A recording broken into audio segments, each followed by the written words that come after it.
Alors bonsoir tout le monde. Ce soir on va parler de Parashat Beshalach. Dans Parashat Beshalach, en résumé, c'est l'ouverture de la mer. Le peuple juif, le peuple d'Israël arrive devant la mer. Pharaon arrive, il lui dit je vais essayer de vous avoir. Hachem le bloque bien sûr. Et la mer va s'ouvrir. Et là, il y a des phrases très spéciaux qui sont dites dans la Torah, dans la Parasha, qui vont nous dire un point quand même assez extraordinaire, que même une servante, à ce moment-là, au moment de l'ouverture de la mer, a vu un niveau divin plus grand encore qu'Abraham lui-même. Alors que lui, il parlait comme ça avec Dieu. C'est quand même énorme. De quel niveau parle-t-on tellement? Alors vous connaissez déjà, on a parlé un peu la semaine dernière, des différents noms d'Hachem. Vous vous rappelez? Donc on avait parlé des noms d'Hachem qui sont vraiment très très hauts, et de ceux qui arrivent à s'intégrer un peu plus bas. Mais le plus haut qu'on a parlé, c'est le niveau d'Hachem, Yud, Ke, Vav, Ke, celui qui est au-dessus du monde. Celui-là, c'est celui, entre guillemets, qui crée le monde. Mais on n'a pas parlé de ce qu'il y a au-dessus de ça encore. Alors aujourd'hui, on va voir qu'il y a quelque chose de très spécial, et on va commencer avec une certaine question. Alors vous allez voir dans le texte, c'est assez intéressant. Alors on va voir tout de suite Perek Aleph. Vayar Israël et Ayad Agdula Sherasa Hashem Bemitzrayim. Ça c'est le verset vraiment de la paracha. Et voici que le peuple d'Israël a vu la grande main d'Hachem qu'il a fait sur l'Égypte. Donc là, de quelle main on parle? Dans une main, il y a combien de doigts? 5. 5. Dans 2 mains, il y a combien de doigts? 10. Bravo. Dans 10 mains, il y a combien de doigts? C'est difficile. 100. Ah ben non. Ah, donc 50. Il y a 50. T'inquiète pas, tout le monde tombe dans le plan. Il dit combien? Il a dit 100. C'est classique, 10 fois 10. Mais tout le monde se trompe, t'inquiète. Donc, en fait, on comprend de là. C'est pour ça que j'ai dit 10 au début. Ben oui. Qu'est-ce qu'on comprend de là? Tout simplement que lorsque Hachem a tapé l'Égypte, il a tapé avec sa main ou avec son doigt? Ça va. Ah non. Avec son doigt. Regardez, même qu'on appelle ça, les magiciens, ils disent, au moment de l'appeler d'époux, Kinim, ils disent, ça c'est le doigt de Dieu qui tape. Un instant, là. Ouais. On parlait des doigts, Ouais. 10 personnes. Non, ça, c'était juste une question de maths, c'est tout. Oui, Non, mais en Égypte, qu'est-ce qui a tapé? Juste pour nous faire être. Voilà, c'est tout. Mais pour faire sortir les Juifs, il a cumulé de la force. Alors voilà. Alors on a deux choses. D'un côté on voit que en Égypte, quand il a fait les 10 plaies, il a utilisé son doigt. Même les magiciens égyptiens ont dit oui, il a utilisé le doigt. C'est le doigt de Shem. Ok. Maintenant, quand il arrive sur la mer, il donne une claque au peuple égyptien. Il utilise sa main. Donc si un doigt, ça fait 10 plaies. Puisqu'en Égypte, il y a eu combien? 10 plaies. Tout le monde est d'accord. Voilà, il commence à flipper déjà. Et sur la mer, il a utilisé sa main. Donc il y avait combien de plaies sur la mer? 50. Très bien, tout va bien. Maintenant, vous connaissez la Haggadah de Pessah, vous la faites tous les ans. C'est ça, il le dit. Très bien. Après, dans Rabbi Akiva, ils disent dans chaque plaie, il y avait 4. L'autre, il dit dans chaque plaie, il y avait 5. Et donc, c'est ou 200, ou 250, etc. Ça, vous connaissez. Magnifique. Donc, on voit que déjà, les 10 plaies, quand on raconte les 10 plaies, c'est quand même des miracles assez spéciaux, assez intéressants. Par exemple, dans la grêle, il y avait du feu et de la glace. Donc, il y a des choses qui sont pas... C'est pas logique, quoi. Toutes les sauterelles de sortes différentes du monde sont venues. Même aujourd'hui, la plus grande plaie de sauterelles qui peut arriver, c'est rien par rapport à ce qu'il y avait en Égypte. C'est des trucs inimaginables. Donc, imaginez ce qu'il y a eu comme miracle sur la mer. Imaginez que le doigt par rapport à la main, 5 fois plus. C'est énorme. Alors, qu'est-ce qui s'est passé lorsqu'il a fait tous ces miracles sur la mer? Et là, tout de suite, le pasuk nous dit Vaïrou aham et Hashem. Vayaminu ba'Hashem ou Moshe Avdo. Le peuple a vu Dieu. La chose, ils ont vu Dieu. Et on va voir que le mot Vaïrou, ça vient aussi du mot Ira, c'est-à-dire ils ont une crainte énorme de Dieu à ce moment-là. Ils ont vu que Dieu, on parle tout ce que tu veux, mais en fin de compte, quand il s'énerve, ça fait mal. Et Vayaminu ba'Hashem ou Moshe Avdo. Et à ce moment-là, ils ont cru, ils ont eu la foi totale en Dieu et en Moshe, son serviteur. Regardez tout de suite la question. Le'avin lama igdim prinat ira le prinat emuna. Comment ça se fait que d'abord il y a la crainte, puis après il y a la foi? Inektiv vaikra avaye avaye bet peamim ki ine yesh bet prinot shmot avaye. Premièrement, c'est comme ça la question. Vous savez, quand on arrive à Kippour, il y a un moment, je vous dis, attention, maintenant on va faire les 13 midot arachamim, les 13 forces de miséricorde, comment Dieu nous pardonne. Et on les fait tous ensemble. Hashem, Hashem, Kel, Rachum, Vechanoun, Erech, Apaim. Ouais, Sfarad, ils font ça tout le temps. Eh bien, il y a 2 fois le nom d'Hachem. Hashem, Kel, Rachum. Mais si c'est le même nom d'Hachem, pourquoi on doit répéter? Comme si tu dis Hashem. Une fois, ça suffit, il t'entend, on n'a pas besoin d'10 fois. Donc ici, le même nom d'Hachem, Yud, Ke, Vav, Ke, c'est 2 niveaux différents. Sinon, on n'aurait pas répété. Sauf que quand on dit Yud, Ke, Vav, Ke, en général, c'est le même, il n'y a pas 50. Alors, on a expliqué un peu la semaine dernière que dans le Yud, Ke, Vav, Ke, il y a des niveaux différents. Pourquoi? Parce qu'il va s'habiller dans l'action qu'il va faire dans ce monde. Comme par exemple, des fois, il va utiliser sa force sans limite pour nous donner la santé, ou sans limite pour nous donner la parnassa. Chaque fois, c'est sans limite. Quand c'est Yud Ke Vav Ke, c'est au-dessus du monde. Donc, c'est un petit peu la source même de tout ce qui se passe ici. Donc, il y a vraiment plusieurs niveaux de Yud Ke Vav Ke. Jusque-là, on est d'accord. Alors, ici, on a un gros problème. Regardez tout de suite la question. En général, quand quelqu'un il a besoin d'avoir la foi sur quelque chose, c'est qu'il n'a pas vu, c'est qu'il n'a pas encore tout à fait compris. Si tu vois quelque chose, tu n'as pas besoin d'avoir la foi que ça existe. Donc ici, qu'est-ce qui se passe? Ils voient Dieu. Comme ils ont vu Dieu, alors ils ont la foi. Ça ne marche pas.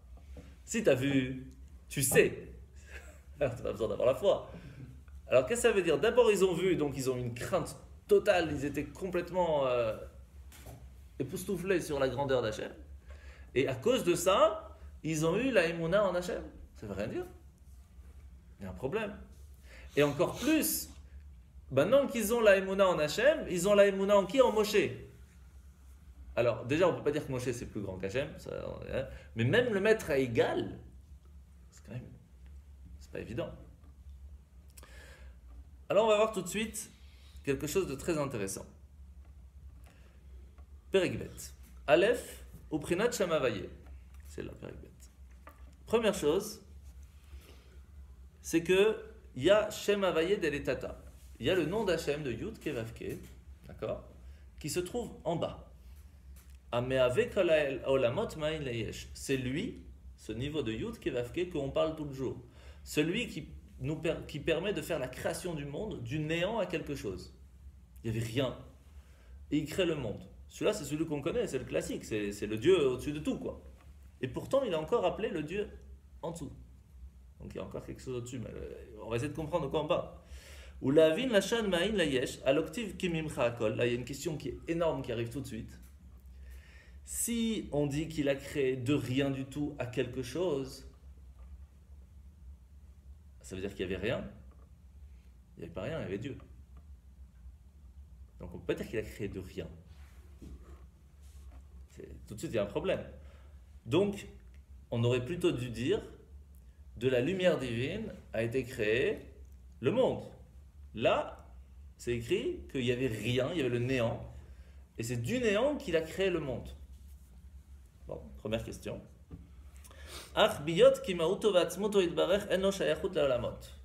Première chose qui nous dit tout de suite, pour nous répondre entre guillemets, c'est que la partie, le niveau d'Hachem qui se trouve au-dessus du monde n'a aucun rapport avec le monde. C'est-à-dire que c'est comme si tu dis il y a quelque chose qui est limité, quelque chose qui est illimité, ça n'a aucun rapport. Entre une lumière, tu allumes la lumière, et quelque chose de physique, ça n'a aucun rapport. Une lumière ne peut pas se transformer du jour au lendemain en quelque chose de physique. C'est 2 choses tout à fait différentes. Et encore, ça peut se faire parce que même cette lumière vient d'une source physique. Donc tu peux dire que ça pourrait, entre guillemets, avoir un certain rapport. Mais entre la lumière de Dieu, qui n'a rien à voir avec un physique, qui est complètement illimité, on ne peut même pas comprendre ce que ça veut dire illimité, qui arrive à se transformer en quelque chose de physique, c'est pas possible. Ça n'a rien à voir. Alors qu'est-ce que ça veut dire me'ain leyesh? Ki im al yede prinat shem havaye baruch hu, aynu al yede tzimtzum shel prinat yud. Et là, vous allez comprendre quelque chose de très fort. La lumière d'Hachem, qui est sans limite, qui est même pas compréhensible, va venir s'intégrer dans... Et il va se contracter à quelque chose qui va être tout fin, un tout petit fin trait. Pour nous, ça paraît fin, mais en fin de compte, c'est une lumière encore qui est sans limite. Qui va s'intégrer dans quoi? dans un point de création, dans le Yud. Vous savez que le Yud, c'est la base de toutes les lettres. Dans chaque lettre, il y a le Yud qui va s'ouvrir d'une certaine façon. Donc, sur le Yud, je ne sais pas si vous avez vu dans un Sefer Torah, une Mezuzah ou autre, le Yud, c'est comment? Je vais vous faire un dessin, si vous voulez, parce qu'on a de la place ici, voilà. Un Yud, c'est comme ça. Là, on a le Yud, ou pas? On n'a encore rien. Pour pouvoir faire qu'un Yud fonctionne, on a besoin d'un pied. Là, c'est un Yud. Est-ce qu'il est fonctionnel? Pas encore. Ah oui, c'est vrai. Pourquoi? Parce qu'il n'a encore aucune force. Ouais. Il n'a aucune existence. D'où il prend son existence?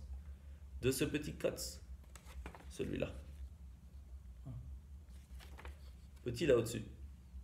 C'est de là que la lumière divine va s'intégrer là-dedans.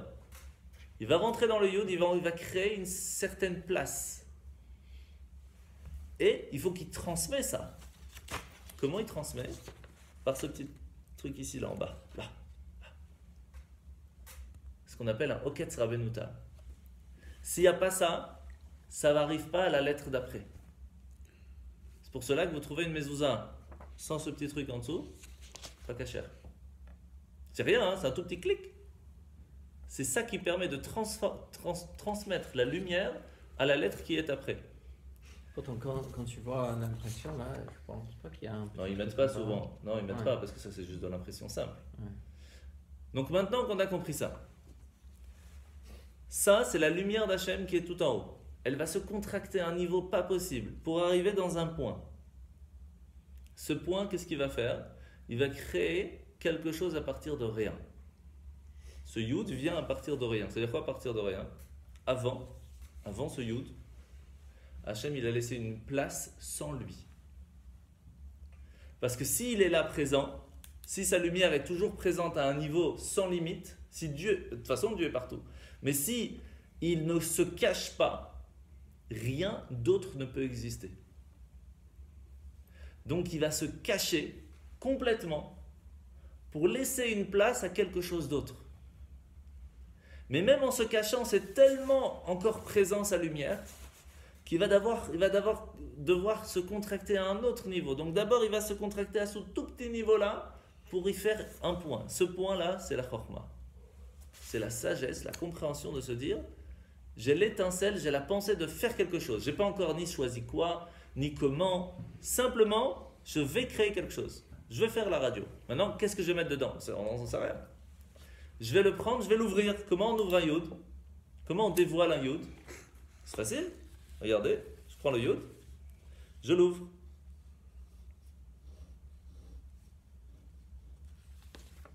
Qu'est-ce que j'ai? Un hé. Le yud se dévoile, s'ouvre, s'exprime dans un hé. Donc qu'est-ce qu'on avait d'abord? Le yud, après il y a le hé. Ça vous rappelle rien, yud et le hé? Yud, ké, c'est les deux premières lettres du nom de Dieu. Le yud va se transformer en dévoilé dans le hé. De là, maintenant qu'il est compréhensible un peu plus, il est dévoilé, c'est ce qu'on appelle la bina, c'est le développement de la compréhension, de l'étincelle de ce qu'on a envie de faire. Il faut le mettre dans les sentiments. Ça, c'est le vav, qui descend comme ça. Pourquoi le vav? Parce que le vav, c'est la 6e lettre, il y a 6 sentiments différents. Et le hé de la fin, hein, c'est celui qui transmet aux autres. Et c'est pour cela que vous verrez, je ne sais pas si vous avez déjà vu dans un mezouza, un sefer Torah, ou Tfilin, quand on écrit le nom d'Hachem, on n'écrit pas le yud comme ça. Vous avez déjà vu ou pas? Non. Alors je vais vous montrer. Le premier hé du nom d'Hachem s'écrit comme ça. Le deuxième hé du nom d'Hachem s'écrit comme ça. Donc je vous montre. Le premier hé du nom d'Hachem s'écrit comme ça. Pourquoi? Parce que le hé va transmettre à celui qui est après, donc le vav. Le dernier hé du nom d'Hachem, qui est celui qui va transmettre en bas, au monde d'en bas, le truc d'en dessous va aller vers le bas. C'est comme ça que fonctionne le nom d'Hachem. Ça, c'est la base du fonctionnement du nom d'Hachem. Maintenant qu'on a... Ok? Mais, Mordechai, déjà, les yud, je n'ai pas vraiment capté le concept que tout commence avec le yud ou que la force d'Hachem est dans le yud et c'est pas ça que ça arrive Alors, dans je ce monde, répète. mais je Pas de dis, problème, je t'explique. tout ça vient. Tu as un bol qui est rempli d'eau. Est-ce que tu peux faire construire quelque chose dedans? Non, tu dois enlever l'eau, après tu pourras faire d'autres choses dedans. Le problème c'est qu'Hachem il remplit le monde. Donc qu'est-ce qu'il a fait? Il a d'abord entre guillemets vidé de sa place. Il en a fait un bol vide. Entre guillemets, parce qu'il est toujours présent. Mais il a vidé sa présence sans limite pour pouvoir y créer quelque chose. Après il a planté une graine. Cette graine c'est le Yud. De ce Yud, tout va planter, tout va pousser. Le yud symbolise. C'est le point en fait, un Yud. C'est rien, tu vois ce que je t'ai montré au tout début. Il y avait juste le point. Que ça. C'est le point de la création. C'est symbolique. Oui, bien sûr, bien sûr. C'est le point de la création. De ce point de la création va commencer tout le reste. Il va d'abord mettre un pied pour que ça tienne, puis il va mettre un côte pour lui envoyer des forces, puis il va transmettre, puis il va se développer, puis il va se mettre des sentiments, etc. etc., etc. C'est bon? Donc, au moment où il n'y a rien, et le nom de Dieu s'intègre, c'est entre guillemets la graine qui va faire pousser le monde, ça c'est le nom de Dieu qu'on connaît. Quand on dit Baruch Hashem, on parle de ce niveau-là. Sauf que ce nom de Dieu s'appelle Tata'a, le nom de Dieu en bas. Pourquoi? Parce qu'il a un rapport avec nous. C'est lui qui nous crée. C'est lui qui a permis la création du monde d'aujourd'hui. Donc, il a un certain lien avec une certaine limite. Même si lui-même n'est pas limité, il est attaché à la limite. Tu comprends? Donc là, on comprend déjà le premier nom d'Hachem. Verisdos. Tu te régales? Ah, pas... Ça va, Mickaël? Ouais. Bon, Hachem, installe-toi, installe-toi. Va bene? C'est déjà on y est, hein? Hachem. Alors. N'oublie pas ta kippa. Alors.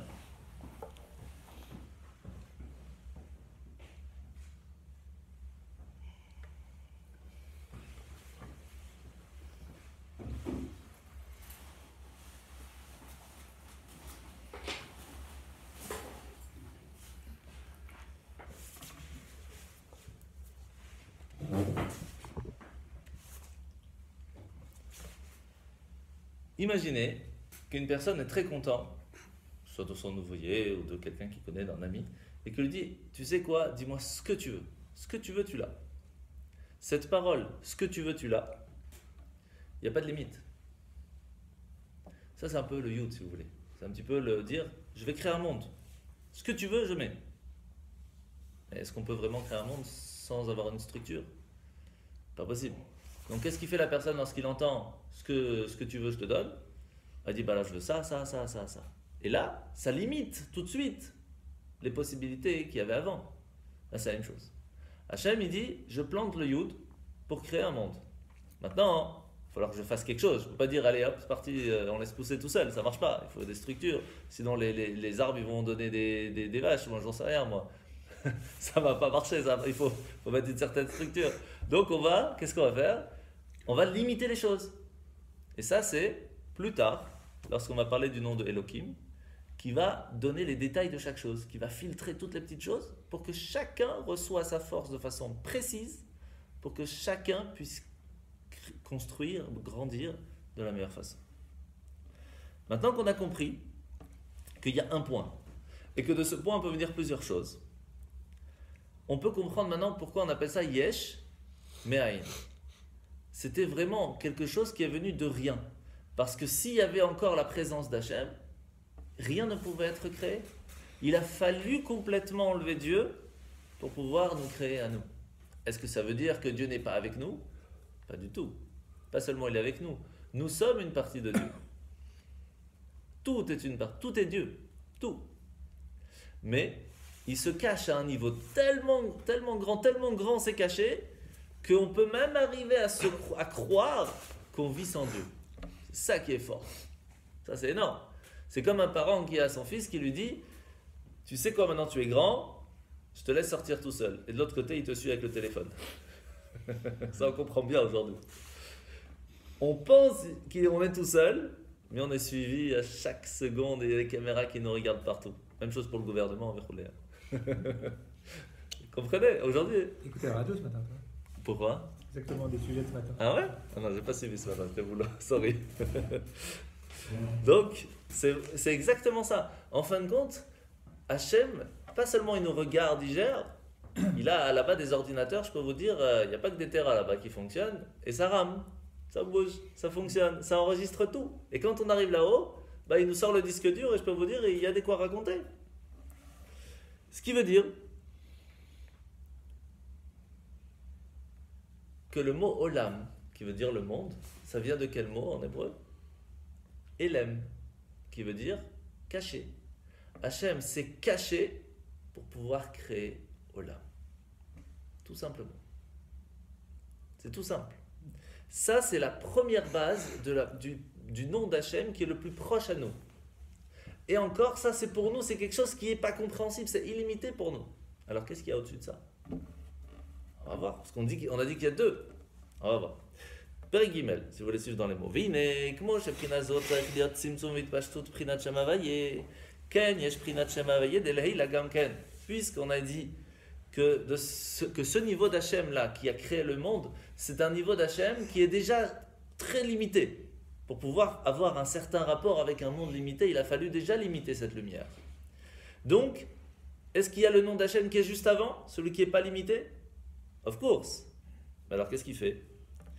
Étant donné que Yud Prinat Tzimtzum, déjà que Yud, c'est juste un point, ça veut dire que c'est sûr que ce point il a été déjà écrasé, qu'il y avait quelque chose avant. Alors, Veu Prinat Ratzon ala bemarshava liot havayeh deletata liot olamot, kemo lemashal be'adam shekodem sheotzim melachto mikoach al hapoel, haya davar metzuyer bemarchavto. La volonté même de créer quelque chose, c'est le premier nom de Dieu. C'est comme une personne qui dit ok, je vais faire un dessin, je ne sais pas trop encore comment, je vais le faire. Maintenant, je me mets dans ma tête quelles sont les couleurs que je vais utiliser, etc., etc. Ou le dessin, je me le mets dans la tête. Puis après, je commence à faire les formes, sans pour autant le dessiner tout de suite. Puis après, je mets les couleurs. Donc il y a plusieurs étapes. La première étape de se dire, dans la tête, avant même de créer quelque chose, avant même d'avoir acheté les pinceaux, ce que vous voulez, ça même que c'est dans la tête d'Hachem de se dire, tu sais quoi, viens on crée un monde, ça c'est le niveau d'Hachem qui s'appelle Yud Kevavke, le même, mais qui est encore plus sans limite que le sans limite qu'on a parlé avant. Il faut comprendre qu'il y a deux sans limite, c'est comme il y a infini et deux finis, si vous voulez. D'accord? Il y a le infini qui est proche à nous, parce qu'il a un rapport avec nous, même si pour nous c'est très loin, et il y a le infini qui est dans la pensée, qui n'est pas du tout accessible, du tout, parce qu'une personne qui parle, et qu'on ne comprend pas ce qu'il dit, comme moi maintenant, alors il y a quand même un rapport, vous avez entendu. Mais par contre, quand c'est dans ma pensée, là, vous n'avez même pas entendu. Pourtant, ça existe dans ma pensée aussi. Donc, qu'est-ce qui se passe maintenant? Regardez. ובחינה זו נקרא עלמא דאיטקסיה שאינה נראית ונגלית כמו הוויה דלתתא ולכן אמר פרעה מי הוא הוויה שלא האמין לבחינת שם הוויה דלילה כי בוודאי שם הוויה דלתתא מעבדו את ידה. Là c'est intéressant parce qu'on a une petite contradiction avec, mais vraiment petite, avec le Midrash et donc on va apprendre quelque chose d'assez intéressant. Vous allez voir tout de suite. Comment on appelle ce niveau d'Hachem lorsqu'il est au-dessus même, avant même de la création du monde? C'est encore que de la pensée. Ça s'appelle Alma de Itkassia. Itkassia, ça veut dire caché. C'est le monde caché. Comment s'appelle le nom de Dieu lorsqu'il est proche à nous, quand il commence la création du monde, si vous voulez? Ça s'appelle Alma, donc le monde, de Itgalia, qui veut dire dévoilé. C'est-à-dire que même pour nous, c'est complètement caché, on n'y comprend rien, mais par rapport à Dieu, c'est déjà un dévoilement, c'est déjà bien trop expliqué par rapport à son niveau à lui. Et c'est pour cela que dans la paracha, il y a 2-3 parachiotes, on a expliqué que Pharaon, quand il reçoit Moshe, enfin quand il n'a pas trop le choix, Moshe arrive chez lui, il lui dit, tu te rappelles le bon Dieu qui a créé le monde? Eh bien il m'a demandé de te faire passer un message. Ah bon, intéressant, qu'est-ce qu'il veut? Que tu fasses sortir le peuple juif. Ah bon, rien que ça. Et c'est qui le Dieu, raconte? Parce que nous on a un livre complet de Dieu, c'est-à-dire il y a celui-là, celui-là, celui-là, il y en a plein. Bon, et il dit, il s'appelle Hachem. Et il cherche. Le Midrash nous dit, il a trouvé Elohim. Ça c'est ce que le Midrash il dit. Le Midrash il dit, il a trouvé Elohim. Ça veut dire il a trouvé le niveau de Dieu qui a créé le monde. Il dit que tu me dis que Dieu il a créé le monde. Ça, j'ai pas de problème avec ça. Mais Pharaon, il dit à Moshe, me dire qu'il a créé le monde au point qu'aujourd'hui encore il gère le monde, qu'aujourd'hui quand moi je fais une action, c'est parce que lui il était derrière qui m'a fait faire cette action, ça ne faut pas exagérer. Ou que, comprenez ce qu'il dit Pharaon? Et Moshe lui dit, ah tu veux pas savoir c'est qui Dieu? Il va te montrer c'est qui Dieu. Chaque petite chose du monde, il va te montrer comment il gère. L'eau se transforme, les grenouilles font ce que Hachem dit, les poules, les trucs, tout c'est Dieu qui gère. Ne pense pas qu'il y a une petite chose que toi tu peux faire différemment que ce que Dieu il veut. Là, le Torah Or nous dit, le Morazakan il nous dit, pas seulement il connaissait le nom de Elohim, mais il connaissait aussi le nom de Yud Kevavke. Il connaissait aussi le nom de Hachem qui a créé le monde de façon illimitée. C'est-à-dire qu'il avait une tellement connaissance des forces spirituelles, plus du côté obscur bien sûr, puisqu'il faut savoir qu'Abraham, vous savez qu'Abraham il a eu 6 enfants après Yitzhak. Et qu'est-ce qu'il leur a appris? Ce qu'on appelle les Shemot à Touma, les noms impurs qui permettent de faire de la magie. Et donc, de là, ça s'est transmis après, où on va voir que il y a, qui c'est qui utilise beaucoup? Il y a le père de Rachel et Léa, qui va utiliser un oiseau qui permet de voir. On en a parlé, très belle, voilà. Et donc, ces forces-là, ce sont des forces obscures qui sont très très fortes. La briotte. Et ils réussissaient même, les magiciens réussissaient même en Égypte à créer à partir de rien. Ce que généralement, un magicien ne peut pas faire. Il n'y a que Dieu qui peut créer à partir de rien. Comment il faisait? Avec ce niveau d'Hachem-là, transformé à un niveau obscur, ils réussissaient à le faire. Mais ils avaient une certaine limite. Hachem ne leur a pas laissé aller plus loin qu'une olive. C'est-à-dire qu'ils pouvaient créer assez gros à partir d'une olive. Moins qu'une olive, ils n'avaient pas la possibilité. C'était pas rien. Pardon? C'était pas rien. C'est énorme déjà. Non, mais c'était pas à partir de rien. À partir de non, ça veut dire qu'à partir de rien, ils pouvaient créer quelque chose aussi grand qu'une olive. Mais pas moins, pas plus petit. Ils ne pouvaient pas créer des microbes, ils ne pouvaient pas créer des poux, ils ne pouvaient pas. Et lorsqu'il y a eu la plaie des poux, les magiciens, ils ont dit ça, c'est le doigt de Dieu. Parce que même avec les plus grandes magies qu'il y a, on ne peut pas arriver à créer un pou. À partir de rien, ce n'est pas possible. Donc Pharaon connaissait ce niveau de Dieu qui est au-delà de la limite, mais pas celui d'au-dessus. C'est-à-dire qu'il dit, tu me fais comprendre qu'au tout début de la création du monde, il y a eu un point, que ce point c'est Dieu. Ça je peux comprendre, et aujourd'hui vous voyez, on dit il y a le Big Bang, il y a eu un point, puis ça a explosé. C'est exactement ce qu'on explique. Hein. Il y a eu le Yud, puis ça a explosé en He, etc., etc. Et après quand on apprend l'introduction à la Kabbale, on apprend aussi qu'après il a mis Or, que Or c'est la lumière, qu'il a rajouté un Yud. Ce Yud ça fait Avir, ça fait la possibilité de respirer. En fait, l'introduction à la Kabbale nous donne toutes les démarches, comment il a fait pour la création du monde. Tout le Big Bang est expliqué de façon très très simple. Simple, enfin, entre guillemets. Et donc en fin de compte, ici l'Admor Azakan nous dit, il connaissait même le nom d'Hachem, mais il connaissait que le nom de Shem en bas. C'est-à-dire qu'il était d'accord qu'Hachem il est venu à un certain moment, il s'est caché pour nous laisser une certaine place et qu'il a commencé le monde à partir de rien. Ça, il n'y a pas de problème. Mais dire qu'au-dessus de ça, il y a quelqu'un qui gère, ça, il ne voulait pas comprendre. Parce que si on dit oui, au-dessus de ça, il y a quand même encore Hachem qui est là derrière et qui gère, ça veut dire que Dieu est encore avec nous dans le monde. Et ça, il ne voulait pas accepter. Il ne voulait pas accepter que Hachem se trouve avec nous, que chaque action que l'on fait, ça, c'est pas possible. Il disait qu'il nous a donné à nous le monde, et c'est nous qu'on gère. Et ça, Moshe lui a fait comprendre avec des diplés. Sauf qu'il croyait dans plein de dieux. Donc... Oui, mais ça, parce que ça veut dire quoi croire en un Dieu? Pourquoi les Juifs sont tombés dans le panneau de se prosterner devant un morceau de pierre? C'est pas logique. Étant donné qu'il y avait une certaine magie dans ce qu'ils faisaient, eh bien ça fonctionnait. Ils utilisaient la magie et les noms interdits pour pouvoir faire des miracles. Des choses qui sont illogiques. Ce qui fait qu'ils se disaient ça fonctionne. Et ça fonctionnait. Mais c'était utiliser des choses qui ne sont pas du côté saint. Et au bout d'un moment, Hachem il leur a dit, je comprends que vous voulez utiliser des choses qui ne sont pas kadosh, qui ne sont pas saintes, parce que c'est plus facile à utiliser. Et c'est sûr que vouloir s'attacher à Hachem et attendre qu'il nous donne la bénédiction de retour, c'est pas toujours évident. Si on peut faire autrement, c'est plus facile. Mais c'est pas ça qu'il attend de nous. C'est ça la différence. Il attend de nous qu'on fasse avec Imuna. Et doucement, doucement, on avance. C'est pas évident, hein. C'est ça qu'il attend de nous. Oui. Juste une question, si elle est avec ça. Mais dans le passé, le peuple juif, il a vécu les diplés, etc. Donc, il avait une preuve que Dieu existait. Et quand même, ils ont râlé. Non, mais je veux dire, aujourd'hui, c'est beaucoup plus facile, je trouve, à l'époque, d'être croyant. Aujourd'hui, parce qu'aujourd'hui, on n'a pas eu une preuve aussi grande. La première chose qu'on a dit, si tu as vu, tu n'as pas besoin d'être croyant, tu sais. La force de nous, c'est que nous, on peut être croyant. Parce qu'on n'a pas vu. Quoi? Non, mais c'est pour l'expliquer. Si tu as vu, tu sais. Si je te dis maintenant, la table, elle est rouge. Ouais. Tu vas me dire, non, j'ai vu, je sais. Si je te dis, la table juste derrière, elle est rouge. Ah, peut-être. Fais-moi confiance. Tu me crois? Ah, tu me crois maintenant, Makara. Pourtant, la même couleur, c'est la même, juste derrière. Quand tu sais, tu n'as pas de question à te poser.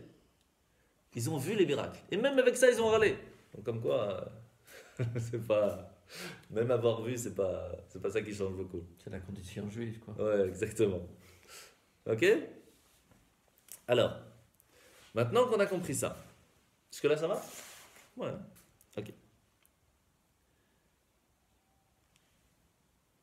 Donc pour l'instant, on a expliqué qu'il y a deux noms d'Hachem, on a expliqué approximativement les niveaux. Le premier en bas, c'est celui qui commence la création, à partir de rien, commence la création, mais il reste tout à fait illimité, ça reste encore très abstrait. Et il y a au-dessus, c'est la volonté de commencer quelque chose. Donc c'est beaucoup plus haut. Maintenant, on va Périk Dalet. Tziat Mitzrayim, Ktiv Ayer Israël et Adek Doula Asher Asa Hashem Mitzrayim Pirouche, Asher Asa Hashem Dileila Al Yedei Prinat Mitzrayim. Et là, vous allez apprendre quelque chose de très pas évident. Qui bilti efshar lagi al prinat avayé de leila qui him al yedei surmera prinat bitul vetzimtzur. Écoutez bien l'histoire. Qu'est-ce qui s'est passé lorsqu'on est sorti d'Égypte? Pendant l'Égypte, les diplés, ça venait de quel niveau d'Hachem? Hachem, Yudke Vavke. Mais de celui qui était proche au monde, puisqu'il a changé la nature, etc., etc. Ok. Quand il y a eu l'ouverture de la mer Rouge, Hachem, il a montré son niveau qui était au-dessus. Ça, c'est un autre niveau. Est-ce qu'ils ont réussi à le voir? Non. Mais ils ont réussi à le sentir. Comment ils ont pu faire ça? Je vais vous expliquer. C'est que grâce à ça qu'ils ont passé l'exil en Égypte. Pourquoi? Il fallait taper sur la tête du peuple juif pour qu'il réussisse à sentir ça. Le message, il est comme ça.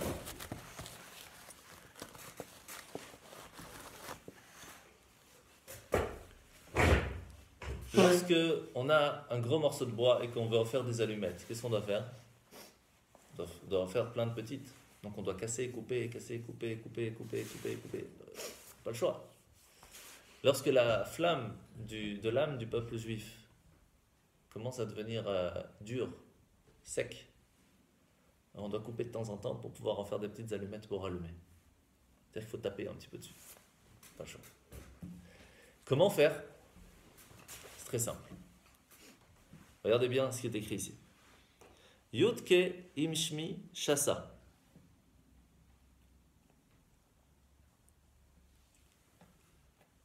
Je vais essayer d'expliquer ça de la meilleure façon. C'est écrit comme ça dans le texte.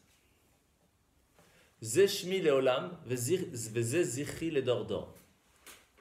Ça, Hachem dit comme ça, ça c'est mon nom pour toujours, et ça c'est mon souvenir pour chaque génération. Quand on dit ça c'est mon nom, de quel nom on parle? Du nom d'Hachem, bien sûr. Le nom d'Hachem est coupé en deux parties. Il y a Yudke et il y a Vavke. Je dis Ke parce qu'on ne peut pas dire le He si on dit le Yud avant. Okay? Donc il y a Yudke et il y a Vavke. D'accord. Si je prends la valeur numérique du mot Shmi, qui veut dire ça c'est mon nom, et que je le rajoute avec Yudke, on arrive à 365. Si je prends la deuxième partie du verset, Zezichri, c'est mon souvenir, et je le rajoute avec Vavke, on arrive à 248. C'est-à-dire que celui qui veut s'attacher au nom de Dieu doit faire attention à ne pas faire les 365 interdits. Celui qui veut au moins s'attacher au souvenir de Dieu, il doit au moins faire le 248 mitzvot positifs. Qu'est-ce qui est plus haut, les positifs ou les négatifs? On a l'habitude de dire, c'est plus les positifs. Tu fais quelque chose pour Dieu en fin de compte. Là, on apprend l'inverse. Tu veux t'attacher à un niveau plus haut de Dieu, il faut faire attention à ne pas faire de bêtises. Et pourtant, c'est assez intéressant parce qu'en général, tu vas voir un policier, tu lui dis, j'étais dans la rue, j'ai vu une vieille dame avec un sac, je ne lui ai pas pris, je voudrais une médaille. Qu'est-ce qu'il va te dire? C'est pas mal, hein? Circuler et rapide. Mais je trouve que dans la religion, il y a un sens. Et là, c'est tout à fait différent. Ça même que tu te bloques à ne pas faire, c'est même encore plus fort, tu t'attaches à un niveau encore plus haut que lorsque tu fais toi-même une mitzvah. C'est énorme. Tu n'as pas fait d'effort surhumain, tu n'as pas, entre guillemets, fait un effort. Tu t'es bloqué. L'effort fourni est plus dur, des fois, ça dépend le cas bien sûr. Pourquoi? Parce qu'on se bat contre Yetzer Hara. On doit se bloquer soi-même, on doit se contracter soi-même, à se limiter soi-même pour pouvoir rester attaché à Dieu. Cette limite-là permet de s'attacher aux mêmes limites qu'Hachem a fait pour créer le monde. Vous imaginez? Hachem dit, si toi tu te limites à toi-même, moi je me limite pour venir chez toi. Tu es prêt à te contracter, à rester à côté de moi, et ben je suis prêt à ne pas rester dans mon ciel et je me mets à ton niveau pour être avec toi. Vous imaginez la force? À la différence que lorsqu'on fait une mitzvah, on donne un cadeau, Hachem me dit, je te donne un cadeau de retour. Mais ce n'est pas moi qui viens spécialement. Je t'envoie une petite lumière. Mais ce n'est pas Dieu lui-même. C'est la fin, c'est Vavke. Est-ce que Yudke tout seul, c'est un nom de Dieu? Oui. Yudke tout seul, c'est un nom de Dieu. Est-ce que Vavke tout seul, c'est un nom de Dieu? Non. C'est pour ça que je peux dire Vav-E sans problème. Par contre, si je dis Yudke, je ne peux pas dire Vavke. Parce que Yudke, Vavke, c'est un nom tout seul. Donc, à choisir qu'est-ce qui est plus fort, se bloquer ou faire une mitzvah? Si on veut vraiment s'attacher à Dieu, c'est faire attention à ne pas fauter. Mais en fin de compte, nous, on est quoi? On est tellement bas qu'on s'attache au plus proche. Et le plus proche, c'est quoi? C'est Vavke. Donc, nous, ce qu'on nous demande, c'est au moins fais les mitzvot, parce qu'à force de faire les mitzvot, tu vas arriver à ne plus faire de bêtises. Et ça, c'est quoi? C'est un cadeau qu'Hachem nous a donné, c'est la limite de temps. Parce qu'au moment où on fait une bonne chose, on ne fait pas de bêtises. Donc plus on rajoute à faire des bonnes actions, on gagne à ne pas faire de bêtises. Vous imaginez le cadeau qu'il nous donne? C'est magnifique. Donc maintenant, à cet instant, on est en train d'étudier. Pas seulement on fait une mitzvah, mais comme on se bloque à ne pas sortir pour aller faire d'autres bêtises, on gagne double point. C'est cool. Et donc ça permet d'avoir sur nous et le Vavke de la mitzvah et le Yudke qui est encore plus haut. Maintenant qu'on a compris ça, je vais aller un tout petit peu plus vite parce qu'il commence à être tard. Quelle est la mitzvah la plus classique qui permet de faire amener chez nous Dieu? Je parle en action, pas en non-action. La plus classique, c'est la tzedaka. Pourquoi? Si moi je donne à quelqu'un d'autre, Hachem nous dit, moi aussi je te donne. C'est la plus classique. Quand on dit tzedaka, ça peut être de l'argent, ça peut être aussi du temps, ça peut être tellement de choses. Quand on donne, il y a tellement de possibilités. Quand on donne quelque chose à quelqu'un qui en a besoin, ou même qui n'en a pas spécialement besoin, mais que ça va lui faire du bien, eh bien Hachem nous donne de retour. Mais ça, c'est quoi qu'il nous donne? Il ne nous donne pas lui. Il nous donne de la même façon que nous, on a donné une partie. Étant donné que la tzedaka, quand on parle d'argent, l'argent c'est quelque chose que quelqu'un il a sué pour l'avoir. Donc c'est comme une partie de nous, on dit que l'argent c'est comme le sang presque. Donc de la même façon, Hachem donne une partie de lui quand il vient nous voir au moment où nous on a fait la tzedaka avec de l'argent. Pour ce cas-là, qu'avec l'argent, c'est un niveau plus haut. Mais ça reste que c'est le plus haut niveau de Vavke. Parce que c'est quoi qui a fait donner l'argent? C'est le cœur.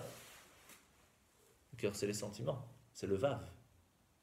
Mais arriver au niveau d'avoir la réflexion, la compréhension de ne pas faire la chose, ça c'est déjà la chorma, ça c'est le yud, c'est le he, c'est la compréhension de ce que je ne dois pas faire pour rester attaché à Dieu. C'est un autre niveau. Donc pour résumer, qu'est-ce qui s'est passé lorsqu'il y a eu l'ouverture de la mer? Une crainte pas possible.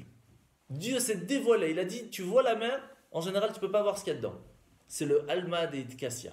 C'est le monde caché. C'est un monde que tu ne peux pas comprendre. C'est au-dessus même de la compréhension du monde. C'est que ma volonté de la création du monde. Et moi, j'ouvre la mer.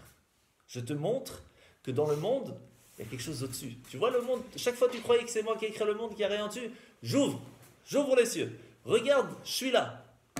La crainte pas possible du peuple juif à ce moment-là, c'était à un niveau énorme. Même Abraham, il n'avait pas vu ce niveau-là. C'est pas uniquement la mer qui s'est ouverte, alors si je comprends bien. Ah oui, c'est même le niveau spirituel d'Hachem. Parce qu'à ce moment-là, il y a des anges qui sont venus, il y a plein de miracles. Tu connais, je ne sais pas si tu as vu un peu le Midrashim, il y a des folies. Ça, Le ciel aussi s'est ouvert alors. pas le ciel, le niveau spirituel du peuple juif à ce moment-là ont ressenti un niveau d'Hachem où ils ont pu presque voir Dieu si vous voulez. C'est énorme. Mais est-ce qu'ils ont pu voir et assimiler le niveau d'Hachem qui est au-dessus du monde? C'est ça la question. Et on va voir tout de suite, vous allez tout comprendre depuis le début de la première question. Vous allez voir. Qu'est-ce qui s'est passé? On a dit la mer, c'est Alma de Kassia. Donc la mer, c'est on voit rien dedans, on ne sait pas ce qu'il y a dedans, on ne peut pas savoir. Et puis, ça s'ouvre. Dévoilement de ce qui est caché. Donc Hachem nous montre à ce moment-là qu'il y a des fois, on peut changer la nature. Ça veut dire, de temps en temps, on se dit, ah ouais, mais c'est pas possible, parce que si je ne vais pas travailler ce jour-là que c'est Shabbat, alors ça va pas marcher, parce que les lois de la nature font que si je ne vais pas travailler ce jour-là, je ne peux pas gagner ma vie. Hachem, il nous dit, regarde, je vais te montrer un truc. J'ouvre le livre, j'ouvre la mer, j'ouvre ton business, je vais l'ouvrir, et je vais te montrer ce que tu as gagné en fin de compte à la fin du mois. Et je vais te montrer que si tu ne travailles pas Shabbat, tu vas gagner la même chose si ce n'est plus. Ça, c'est quand la mer est ouverte. Qui c'est qui peut faire ça? Quelqu'un qui a une émouna qui dit à Hachem, tu sais quoi, je te teste, allez, prends pas, viens on teste, viens on regarde. Moi je fais Shabbat, toi tu te débrouilles. Mais Hachem il dit, mais j'attends que ça, Chacham. J'attends que ça. Je t'ai dit que c'est moi qui m'occupe Shabbat. Qu'est-ce que tu te prends la tête? Pourquoi tu vas travailler? Tu vas gagner la même chose. C'est comme j'ai déjà expliqué souvent, c'est comme quelqu'un qui achète le bidon de 5 litres d'eau. Vous savez qu'on met à l'envers là comme ça dans le truc. Il dit, moi je suis très intelligent. Je ne vais pas mettre 6 robinets, je vais mettre 7 robinets comme ça j'aurai plus d'eau. Chacham, tu auras 5 litres, pas plus. Ça va peut-être couler plus vite, mais tu n'auras que 5 litres. La même chose. Moi je vais travailler 7 jours, pas que 6. Il n'y aura pas plus qui va descendre. Ne cherche pas. Pas possible. Et donc, à ce moment-là, le niveau d'Hachem qui leur a ouvert les yeux, ils ont dit, mais c'est pas vrai, c'est pas possible. C'est vraiment Hachem qui a créé le monde. On voit comment est-ce que tout vient d'Hachem. Comment ils ont vu ça? Alors ça c'est intéressant parce que c'est le Midrash qui explique qu'il n'y a pas eu tellement de, entre guillemets, grands miracles au moment de l'ouverture de la mer. Même si c'est un miracle extraordinaire. Il y a un certain détail qui est intéressant. Pourquoi? Parce que la mer n'a fait que son travail. Eh oui. Parce que quand Hachem a créé la mer, il lui a dit, sache qu'un jour, Moshe va venir et va te demander de t'ouvrir et tu as intérêt de t'ouvrir. Parce que c'est toute la raison pourquoi tu vis aujourd'hui, c'est pour ça. Ok, Moshe arrive. Il dit à la mer, laisse-nous passer. Je veux pas. Hachem, il m'a donné la nature, c'est que je reste comme ça. Alors Moshe dit, mais Hachem, fais passer le message. Et là, à ce moment-là, il y a eu un vent d'est. Alors, je ne veux pas vous expliquer ce que ça veut dire le vent d'est dans la Kabbale, etc. Mais entre guillemets, c'est le message à la mer. Tu as intérêt à t'ouvrir, sinon tu n'auras plus d'existence. Parce que toute la raison pourquoi je t'ai fait ouvrir, je t'ai fait vivre, c'est pour que tu t'ouvres à ce moment-là. Et là, la mer s'est ouverte. Et pas en 1, mais en 13. 12 tribus plus les Revrav. Donc les Égyptiens qui sont sortis avec eux. Donc à ce moment-là, qu'est-ce qui s'est passé? Le peuple juif a vu que tout ce qu'il y a dans la création a été créé pour que la Torah, le peuple juif, puisse vivre dans la meilleure intimité, dans la meilleure façon. Donc là, il n'y avait plus aucun doute.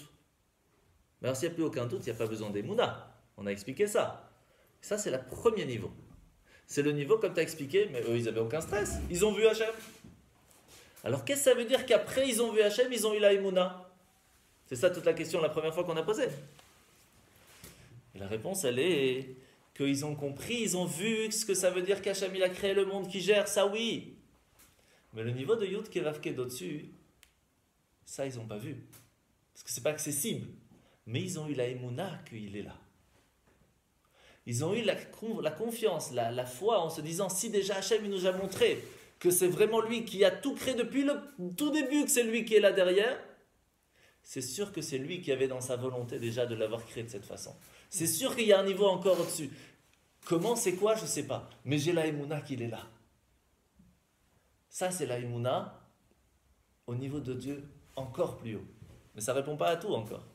On a répondu, qu'est-ce que ça veut dire qu'au début, ils ont eu peur, ils ont vu. Puis, ils ont eu la Emouna, mais après, c'est écrit quoi? Uve Moshe Avdo. Ils ont eu la Emouna, mais aussi en Moshe, son serviteur. Comment on peut... En plus, là, on parle d'un niveau de Dieu qui est encore plus haut qu'un rapport avec Moshe maintenant. Ça n'a rien à voir. Alors, on va voir. Pourquoi Moshe Avdo, Perek Vav? Regardez. Moshe Avdo, Moshe Uprinat Da'at V'Itkashrut, ki Moshe Mishiva Roim. והוא הממשיך לכללות נשמת ישראל בחינת אמונה, ולכן נקרא חי ימיהם נערו נאמן.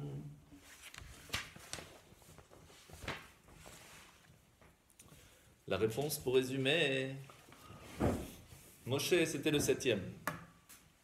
Alors ça tombe très bien parce que il y a quelques jours, on était ici pour une conférence.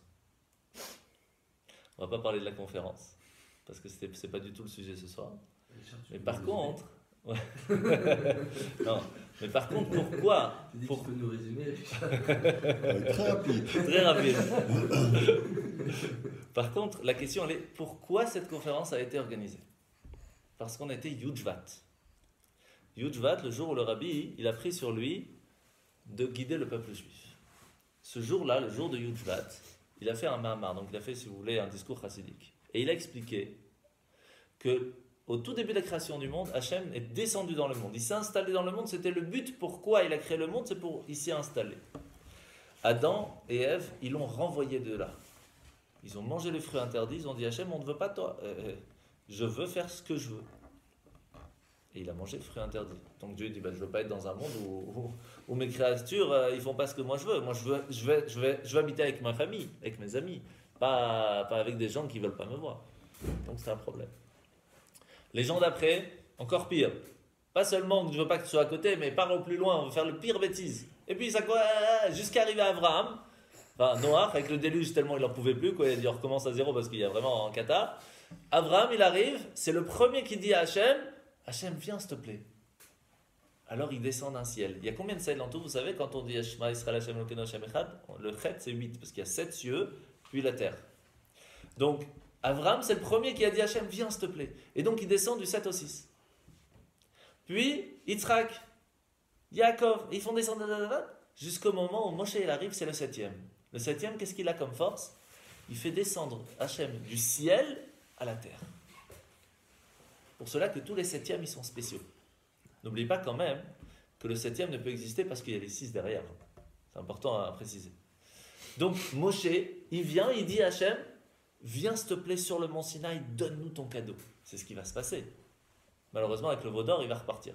Mais on a eu un certain moment où Hachem est redescendu dans le monde comme au moment d'Adam et Ève.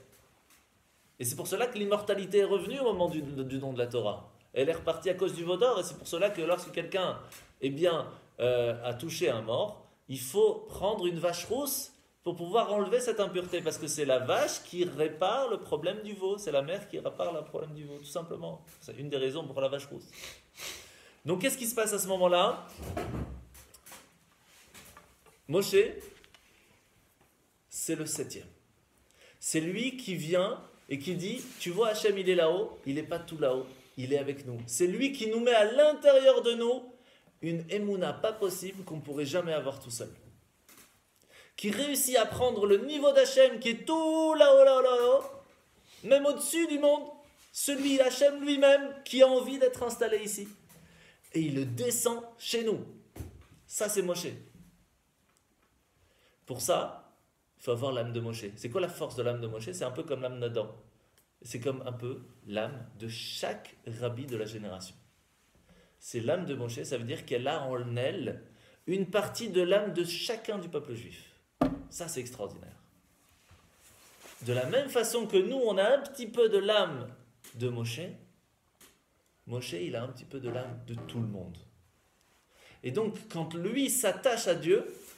Ça ressemble un peu au 5e élément, vraiment. Oui, c'est ça. C'est la Yechida, c'est la Yechida, bien sûr. Ouais. Mais je rentre que dans un tout petit détail. Et donc, à ce moment-là, on a une attache avec Moshe que si nous on dit, Moshe, tu vois, je fais le numéro de téléphone que j'ai à l'intérieur de moi, j'appelle Moshe, je me connecte avec lui, je me mets en Wi-Fi avec lui, et ben je reçois Dieu direct chez moi. Par quelle force? L'aïmouna. L'aïmouna de quoi? Que c'est Hachem qui gère chaque petite chose dans le monde. Et c'est ce qu'on appelle Ahava Mesuteret aussi, un petit peu, cet amour caché qu'on a en nous, que quoi qu'il se passe, il y a un moment ça se réveille en nous, allez, t'es feuge, réveille-toi. Ça c'est ce qu'on a en nous. Et c'est pour cela que c'est écrit, d'abord ils ont eu peur, ils ont eu cette connaissance divine qui s'est passée au début quand la mer s'est ouverte. Puis ils ont eu la Emouna. À ce moment-là, on parle d'une la Emouna de niveau si grand. Et par quelle chose, par quoi s'est passée cette Emouna? Qui a été le transmetteur de cette Emouna? Moshe, le serviteur d'Hachem, qui est le 7e. Comprenez maintenant? C'est qui les 6 premiers? Avraham, Yitzhak, Yaakov, Yosef. Attends, il y a Lévi, Amram, Moshe. Quoi Lévi, Oui. Amram, Moshe. Ça fait Lévi sont dans la même génération. Ouais, mais c'est un peu spécial. Il y a deux avis. Là-dessus. C'est ça. C'est pour ça qu'il se dit il y a deux avis. Mais comme Amram c'est un peu spécial. C'est un peu spécial, ouais. Il y en a qui disent c'est Amram puis Moshe. Il y en a qui disent c'est Amram, Aaron, ve Moshe. Mais alors comment ça se... Bon, c'est à peu près. Ok? C'est un lien avec le lien entre les patriarches et les surotes. Oui, bien sûr. C'est toujours les 6, le 7e qui est Malchut, qui est le roi, et c'est la même chose avec Mashiach. Et c'est pour cela que, sans rentrer dans le détail, on est maintenant juste après Yudjvat. Le rabbi, il a expliqué, quand il a commencé, il a dit, il y a eu l'Admorazaken, le premier chassid, le premier rabbi Lubavitch, puis en tout il y en a eu 6, et moi je suis le 7e. En deux mots pour vous dire, Mashiach, voilà, et c'est la génération quoi. Il a fait redescendre Hachem dans le monde. On le voit, Bate-Chabad partout, etc. Mais ça ne nous suffit pas, on veut Mashiach. Ça, il n'y a rien à faire. Et pour savoir comment ça va fonctionner, lundi, Bezrat Hachem, il y aura la conférence sur Mashiach chez Lionel Fuchs. Donc ça en fait la pub. Une question? Non, c'était pour dire que c'était le catalyseur en fait. Oui, c'est ça, exactement. Alors maintenant, donc la question, elle se pose. Pour Moshe, c'est facile de s'attacher à un niveau si haut. Mais nous, on ne peut pas s'attacher à un niveau si haut. Alors à qui on s'attache? À Moshe, c'est tout. Qui est notre Moshe? C'est le Rabbi. C'est quoi Rabbi? Rosh Béné Israël. Comme Moshe. Sauf que les Moshe de chaque génération s'appelaient différemment. Par exemple, Avraham s'appelait Avinu, c'est notre père, c'est vraiment le patriarche. Après, c'était Rabbeinu. Après, c'était les Tanaïm. Après, c'était le Nassi. Après, c'était les Géonim. Après, c'était les Shoftim. Après, chaque fois, c'est un autre nom. Mais en fin de compte, c'est toujours la même histoire. Il y a le boss de celui qui gère la génération. C'est tout. Et aujourd'hui, comment on appelle ça? Un Rabbi. Rosh Ben Israël. Le Rabbi qui est c'est la tête. Ouais. Rosh Ben Israël, la tête du peuple d'Israël. C'est lui qui est le catalyseur de tout le peuple. Simplement. Aujourd'hui, c'est qui? Rabbi Lubavitch. Tant qu'il n'y a pas d'autres, il n'y a pas. Pas de vivant quoi. Prochain, c'est entre guillemets le prochain, c'est la génération de Mashiach. Mais le prochain, c'est il y a des trous, Mashiach. quoi. Hein? Il y a des trous. Ça veut dire? Non, c'est pas un trou. Parce que... Comme chez les suivants, il y a. Ah oui, il y a des périodes maintenant où il y a il y a pas. Yoshua. Déjà, il y a plusieurs Yoshua, milliers après d'années. Shoftim, etc. Il y a toujours un moment. En fait, pourquoi il y a un trou? C'est simple. Qu'est-ce qui s'est passé quand on est arrivé en Israël avec Yoshua? Yoshua est parti à 110 ans, il leur a dit, c'est simple, en Israël c'est une terre spéciale. Si vous faites ce que Dieu il vous dit, vous allez kiffer. Si vous ne faites pas, elle va vous vomir. Les mots, je vous dis vraiment vomir. Ce qui se passe, pendant un moment tout va bien parce qu'ils ont vu les miracles d'Israël, donc il n'y a pas de problème. Et les fils, les petits-fils, ils n'avaient pas vu, donc ils commencent commencent à faire les bêtises, se marier avec des non-juifs, l'histoire, sans rentrer dans le détail, ils se prosternent devant des idoles, c'était le pire. Et qu'est-ce qui va se passer? Il va envoyer Kushadrishataim, le roi de Mésopotamie, Treha, pendant 8 ans. Après, ils vont demander pardon. Alors, Othniel ben Kenaz, il va venir, 40 ans de paix. Après qu'il va partir Othniel, encore une fois la même bêtise, qu'est-ce qui va se passer? Eglon, le roi de Moab, il va Treha, 18 ans. Qui c'est qui va venir? Ehud ben Gera, il va les sauver, etc. Jusqu'à aujourd'hui, même histoire, il n'y a rien de nouveau sous le soleil. Otto, Davar, tout le temps. Mais le Rabbi Lubavitch, c'est qui décide que lui c'est le roche Ça, c'est pas la personne qui choisit, ça se fait entre guillemets. Ouais. Ça- Non, mais c'est qui décide? C'est pas comme le pape, il n'y a pas une élection. Non. Ouais, mais pourquoi on dit que c'est lui le grand? Tu vois, Bah, il y a une raison. c'est simple. Il y a plusieurs sortes de grands rabbins. D'abord, il y a le rabbin des bois, d'accord. Après, il y a des rabbis qui s'occupent de leur communauté. C'est très bien. C'est aussi un rabbi, c'est un Rosh Ben Israël, mais de leur communauté. Rabbi de Bez, rabbi de Satmar, rabbi de... Même chez Sepharad, il y a des grands rabbis, c'est des tzaddik, c'est un tzaddik. C'est un sage, quelqu'un d'extraordinaire qui a plus d'Yetzarara, qui permet de passer le message, qui aide tout le monde, qui donne des bénédictions, tout ce que tu veux. Mais être le Rosh Ben Israël, c'est pas quelque chose qu'on choisit, c'est quelque chose qu'on est. Et donc c'est quelque chose qui est senti par chacun. Si tu vois que même les grands tzaddikim, ils vont le voir, pour lui dire, c'est toi notre maître, c'est-à-dire qu'il y a quelque chose, quoi. Et lorsque même les non-juifs, ils vont le voir.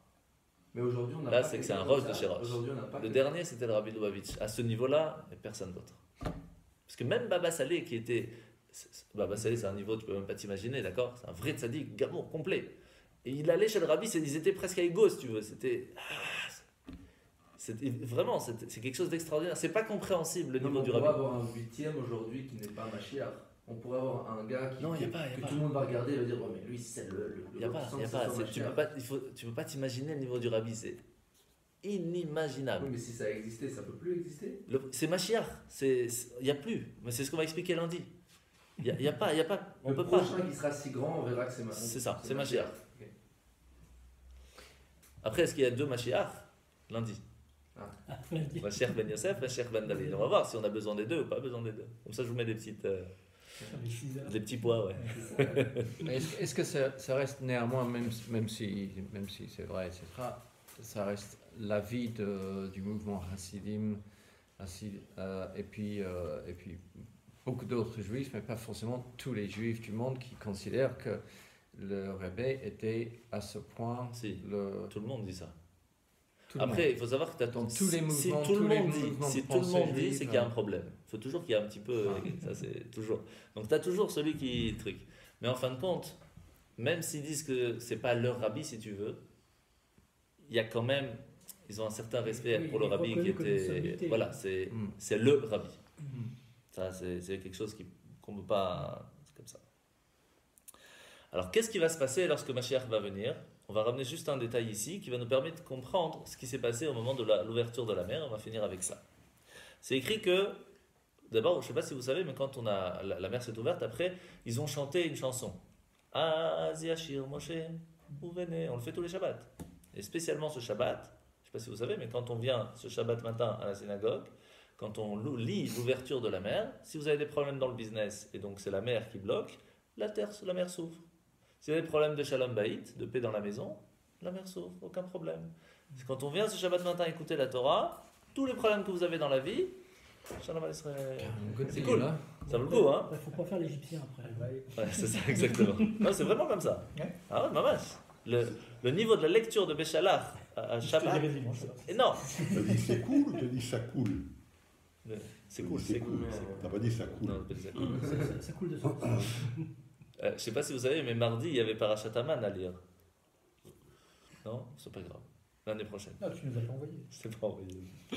Alors, bon, on va le faire Shabbat, t'inquiète. Alors, qu'est-ce qui s'est passé lorsque la mer s'est ouverte? On est passé à pied sec. Il n'y avait rien, c'est top. La différence des Égyptiens, quand ils sont arrivés, c'était tout de la boue pas possible, ils se sont ramassés. C'est pour ça qu'ils n'arrivaient plus à sortir après, parce qu'ils étaient coincés. Et c'est écrit comme ça, qu'on passera à pied sec et qu'il y aura la simcha. Mais pourquoi on doit dire que ça, ce sera plus tard? Il y a déjà eu la simcha, il y a déjà eu la joie quand on est sorti d'Égypte. On est passé, à pied sec, et deux, on était content de même chanter. Pourquoi on doit dire que ce passage parle de plus tard? Tout simplement parce que la joie complète ne se fait que lorsqu'on a tout eu. On a toujours quelque chose qu'on n'a pas. Ça, c'est rien à faire. Et surtout chez nous. Donc, qu'est-ce qui s'est passé? À ce moment-là, ils ont vu un niveau de Dieu extraordinaire, le Yud Kevav Kebamash, mais pas celui d'au-dessus. Ils ont que l'Aïmouna. Donc, même s'ils étaient très heureux, il manquait un petit quelque chose. Et quand nous, on va voir Mashiach, ce niveau-là va se dévoiler. Et là, ce sera la vraie simcha. Parce que là, il n'y aura plus de limite. Ce sera vraiment au top. Et c'est pour cela que c'est écrit qu'on sera comme Aïn Be'aïn, entre deux yeux. On va pouvoir presque parler en face d'Hachem, si vous voulez. à ce niveau-là, tellement ce sera un niveau énorme. Et c'est ce qu'on appelle aussi, dans la Kabbale, on appelle ça la connaissance des 7 fleuves. Ok, bon, c'est pas grave, on va pas rentrer trop dans le détail. Ça, c'est la vraie Zimcha, c'est réussir à avoir la connaissance complète de tous les niveaux d'Hachem à tout niveau. Alors la question qui se pose pour finir, c'est comment faire pour mériter ça. Nous, on est là maintenant, on attend Mashiach. Est-ce que tout le monde va mériter à avoir ce niveau-là de joie complète? Ou il faut faire un certain travail? Qu'est-ce qu'on a dit? Que pour pouvoir mériter d'avoir l'ouverture d'Amérouge, ils ont dû passer quand même 86 ans en Égypte d'esclavage. C'est quoi l'esclavage? C'est se limiter. On est limité quand on est esclave. Donc si nous on se limite et qu'on est le serviteur d'Hachem, on méritera alors le dévoilement de ce niveau. Quelles sont les limites? 365 limites. 365 mitzvot négatives. En fait, c'est pas vraiment 365 parce qu'il n'y a plus le temps, pas tous les Cohen, pas tous la vie. On va dire, allez, 50, max. Et encore, je suis large, très large. Donc, en fin de compte, on n'a pas grand-chose à faire. Simplement ne pas faire. C'est ce qu'on vous demande. Fais pas, c'est tout. C'est pas la fin du monde. Et donc, on a besoin des deux. On a besoin et de ne pas faire, on a besoin aussi de faire une certaine action. Et c'est pour ça que c'est écrit, et c'est un peu dur à entendre, mais comme ça vous le sachiez, que vous le sachiez, parce que tant que vous ne le saviez pas, c'est pas grave. Maintenant que vous allez le savoir, ce sera plus embêtant.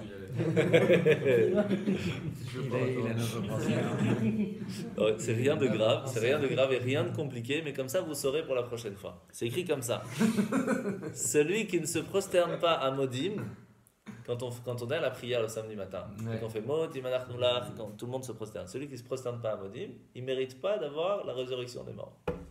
Oh, c'est que ça. Et les femmes? Ouais, les femmes aussi, ils se prosternent, c'est pas un problème. Mais en fait, ici, c'est pas l'histoire de faire comme ça. C'est d'accepter, de reconnaître que c'est Dieu qui a créé le monde. C'est ça, Modim Anachnulach. Celui qui ne reconnaît pas. Ça veut dire quoi en français? Modim, reconnaître. Je reconnais que c'est Dieu qui gère, entre guillemets. Alors, il y a plusieurs niveaux dans ce niveau-là. Le niveau le plus grave qui fait qu'en fin de compte, on n'a pas le mérite d'avoir la résurrection, c'est celui qui dit « je ne crois pas en la résurrection ». Puisque tu ne crois pas, alors tu n'auras pas. C'est tout, c'est pas compliqué. Après, il y a chacun à son niveau. Et de toute façon, quelqu'un qu'on lui a jamais expliqué ce que ça veut dire Modim, qu'on lui a jamais expliqué ce que ça veut dire Dieu, qui a jamais fait rien du tout, c'est normal qu'il ne connaît pas. Donc on ne va pas lui dire pourquoi tu me dis non. C'est-à-dire, vous comprenez, celui qui connaît, je dis même avec mes connaissances, je dis non. Alors tu veux pas, alors il n'y a pas, c'est tout. Donc c'est rare. Parce qu'en fin de compte, on va apprendre lundi que tout le monde va mériter la résurrection. Mais, pour vous faire comprendre, en 2 mots, il y a 2 niveaux. Il y a la bracha qui amène une lumière quand on fait une mitzvah. Et il y a la oda'a de Modim, quand tu reconnais et donc tu fais attention à ce que tu fais. Quand tu es bitoul, tu te calmes, si tu veux, tu t'annules envers Dieu. C'est ça qui amène ce niveau plus haut encore, le niveau de Mashiach, entre guillemets.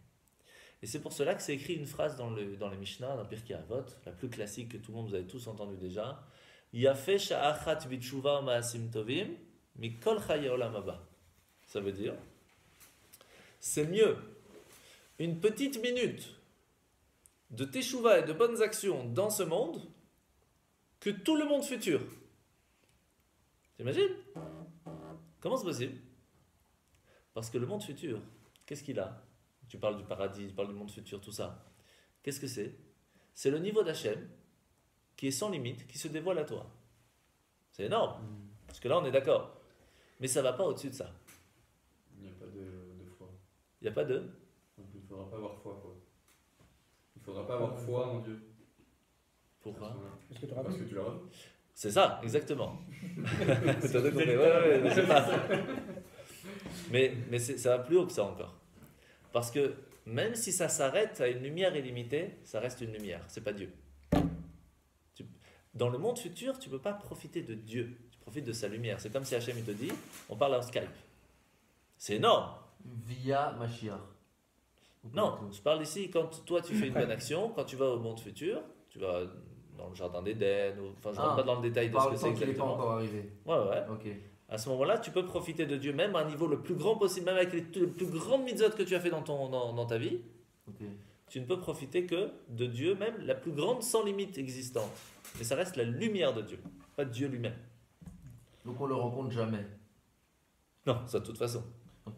Mais Par contre- c'est pas faux ce qu'il a dit quand il dit que via Mashiach, c'est comme si on parlerait à Dieu via Skype parce qu'il est appelé Non, mais quand- Emmanuel, Dieu avait. Oui, attends. Emmanuel. Ouais. Par contre, dans ce monde, maintenant, quand on fait une mitzvah, on amène déjà cette lumière. Et quand on fait attention à ne pas faire une avéra, on s'attache à Dieu lui-même. T'imagines? Et lorsque tu fais les deux en même temps, tu as tout en même temps. Tu t'attaches à Dieu et Dieu il te donne la barakha. Et comment on fait les deux en même temps? C'est ce que je vous ai dit tout à l'heure. On nous a donné une En chance faisant les positifs. d'avoir le temps. Que quand on a le temps et qu'on prend son temps pour faire quelque chose de bien, tu bloques l'autre. Et encore plus si tu avais la possibilité d'aller autre part et que tu dis non, je vais au Shio. Alors là, Dieu se trouve avec toi maintenant. Lui-même, pas sa lumière. Dieu lui-même se trouve avec toi maintenant. Parce que nous, on n'est pas par Tu nos recharges. actions, par nos bonnes actions, on ne crée pas la lumière. On Non. n'invite pas la lumière. Non. On la laisse passer. Exactement, Et c'est pour ça qu'il y a une annulation à ce moment-là, puisque ça vient directement de là. tout à fait. C'est Mais pas même nous, la c'est- mitzvah, quand on fait une mitzvah, ça fait un récipient. Mais ce récipient ne peut recevoir que l'effort que toi tu as donné. Et même si ton effort il est énorme, ça ne peut recevoir qu'au niveau de ton effort. Mais lorsque tu ne fais pas quelque chose, il n'y a pas de limite. C'est Dieu qui vient. Alors bien sûr, on ne parle pas encore de Dieu vraiment etzem etzem, ça c'est un autre niveau qu'on ne peut pas expliquer aujourd'hui. Mais au moins c'est le niveau de Dieu qui se trouve au-dessus. La volonté, c'est quoi la volonté de Dieu? Dieu il veut que toi tu puisses profiter de ce monde de la meilleure façon. Que tu puisses vraiment s'attacher à lui. Et donc sa volonté, quand ta volonté devient sa volonté, bah alors tu es avec lui. Et la volonté de la création du monde, c'était que toi tu fasses ou que tu ne fasses pas. Et quand tu le fais, tu as gagné. Vous comprenez? C'est pour ça que on a besoin de Moshe pour arriver à ce niveau-là. Et Shabbat, c'est un positif ou un négatif? Les deux. C'est pour cela, et c'est ça qui est extraordinaire. Quand on voit les 613 commandements, hein, il y a 248 positifs, 365 négatifs. Comment ça, c'est qu'il y a plus de négatifs? Chaque fois que tu as une positive, tu as une négative. Fais Shabbat, transgresse pas. Fais Loulav, n'oublie pas. Chaque fois. Pourquoi? Shabbat, c'est alors, attention, qu'est-ce qu'il y a dans Shabbat? de Zachor et rien Shamor. faire. Shabbat. Ah, il y a deux mitzvot dans Shabbat. Cessez de faire. Zachor, Hein? il y a deux choses dans Shabbat. Il y a Zachor et il y a Shamor. Zachor, c'est souviens-toi. Qu'est-ce qu'on a expliqué? Zachor, c'est quoi? Zezichri, quand on rajoute à Vavke, ça devient 248. C'est-à-dire que la mitzvah positive de se rappeler de Shabbat. C'est comment on se rappelle de Shabbat? On fait kiddush, on est à la Sina, on étudie, on prend un café avant la tefila. Bon, vous avez compris. Comment on fait pour garder le Shabbat? Ça, c'est Yudke. Ça, c'est faire attention à ne pas faire les 49 melachot interdites. Les deux. C'est ça qui est extraordinaire, c'est qu'il nous a. C'est pour ça que quand on a fini d'étudier quelque chose, on fait toujours la prière. Rabbi Hanania ben Akashé Omer. Rabbi Hanania ben Akashé nous dit Zacha Kadosh Baruch Hu les zakat d'Israël. Hachem, il nous a donné un srout, un mérite, et il nous a donné plein de mitzvot. Pourquoi? Parce que chaque fois que tu respires, tu fais une mitzvah. Chaque fois que tu dis bonjour, tu fais une mitzvah. Tu te rappelles, on les a expliqué Rav Gobert. Même histoire. Chaque petite chose, mais là on comprend ce que ça veut dire. Chaque petite chose qu'il nous donne, on gagne, on gagne, on gagne. On arrive là-haut, on va se rendre compte qu'on a un compte en banque, mais rempli. Aussi la partie bêtise, mais on a quand même un compte en banque quand même bien rempli. Et ce qui est extraordinaire, c'est que ce compte en banque, il est bloqué. On ne pourra jamais enlever quelque chose de là-bas. À la différence du compte en banque avec nos bêtises, ça, de temps en temps, on peut le hacker et enlever un petit peu ce qu'il y a dedans. Ça, je vais vous donner le numéro, comment ça marche. J'ai une clé USB, c'est facile. Donc, exactement. Et donc, c'est pour cela aussi, alors, je vais expliquer pourquoi je parle de Moshe. Quand on vient à Kippour, ou même on fait Hachem Kel Rachum, qu'est-ce qu'on dit juste avant? Vayavar Hachem al panav. Voici qu'Hachem il passe entre guillemets devant notre visage. Vaïkra. À qui on dit Vaïkra et à qui on dit Vaïkra? Pourquoi je dis deux fois? C'est Hachem qui dit à Moshe. À qui d'autre il dit aussi Vaïkra? à Bilam. Ah oui, la différence c'est quoi? Bilam c'était un grand méchant. Hein.